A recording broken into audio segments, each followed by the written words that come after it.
எனது அருமை ரிஷபராசி மக்களே, சிஷ்ய பிள்ளைகளே, நீங்கள் இந்த கடந்த 5 ஆண்டுகளாக எவ்வளவு துன்பப்படுகிறீர்கள் என்பதை நான் அறிவேன். ஒரு தந்தை போல நான் அறிவேன்.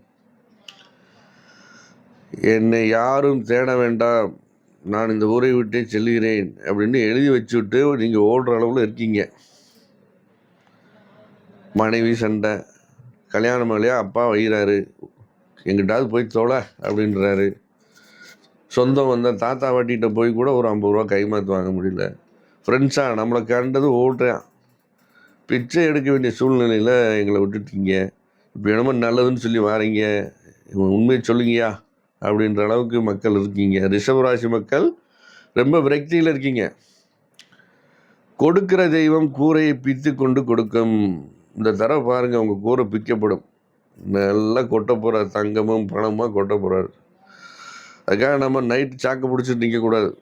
நம்ம என்ன செய்யணும்னா, நம்ம நீண்ட கால திட்டங்களை ஒவ்வொன்றாக ஒவ்வொரு இடமாக சென்று கதவை தட்டி வாய்ப்பு கேட்க வேண்டும். அப்படி வாய்ப்பு கேட்கும்போது உடனடியாக உங்களுக்கு ரைட், ஓகே அப்படின்ற ஒரு பதில் தான் கிடைக்குமே தவிர நாளைக்கு வாங்கன்ற ஒரு பதிலே வராது. உங்களுக்கே ஆச்சரியமாக இருக்கும், என்னையா போனோடனே நம்மளை சரின்ட்டாங்க, யாருன்னே தெரியாது, அப்படிப்பட்ட நபர் உங்களுக்கு உதவி செய்வாங்க. பணம் உங்களை தேடி வந்து கொடுத்துட்டு ஒரு 10 நாள் கழிச்சு வாங்கிக்கிறேன்ட்டு போவேன், அந்த அளவுக்கு உங்கள்கிட்ட பணம் அதிகமாக கிடைக்கும். உதவி கேட்குறீங்க, வட்டி இல்லாமல் பணம் கிடைக்கும். நீங்கள் அதன் மூலம் ஒரு பிஸ்னஸ் பண்ணி அதையும் அடைச்சிட்டு மிச்சம் வச்சுருப்பீங்க. உங்களுடைய வாழ்க்கையில் நான் இப்படித்தான் வாழணும் என்று ஏதாவது ஒரு கணக்கு இருக்கும்ல, ஒரு தொழில் இருக்கும்ல, அந்த தொழிலை தொடுங்க. தோத்தா நேராக திருமங்கலம் வந்துருங்க, சரிதானே? ரைட்டு.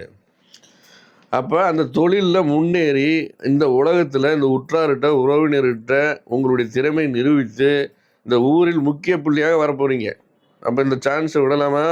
விடவே கூடாது. பிடிச்சிக்கிங்க ரிஷபராசிக்காரங்க. அப்புறம் திருமணம் வைகாசிக்கு பின்னாடி, குழந்தை வைகாசிக்கு பின்னாடி, உறவினர்கள்லாம் வீட்டு வாசலில் வந்து நிற்பாங்க.